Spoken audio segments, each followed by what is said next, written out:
Maxime est venu de Créteil pour rencontrer son idole, Laurent Deutsch, qui a présenté au Salon du livre d'histoire de Versailles son dernier livre, Hexagone.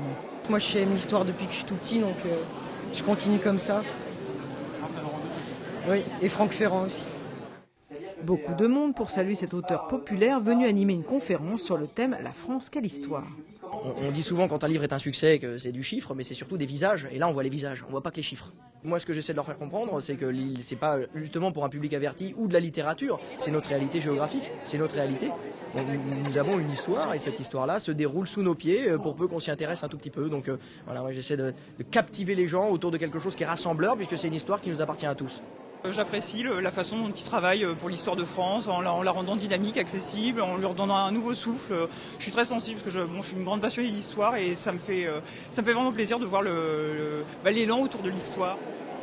Dans les allées du salon, d'autres visages connus. Nelson Montfort n'est pas seulement commentateur sportif, il est aussi l'auteur d'un ouvrage sur les grands événements sportifs du XXe siècle. Je pense que c'est un public à la fois averti et nombreux. Et moi, c'est exactement ce que j'aime.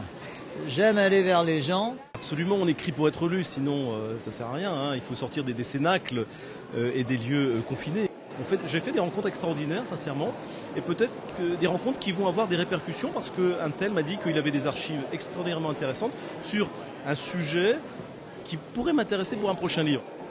En tout, le salon Histoire de lire aura accueilli pendant ces 2 jours 125 auteurs et près de 10 000 livres proposés à la dédicace.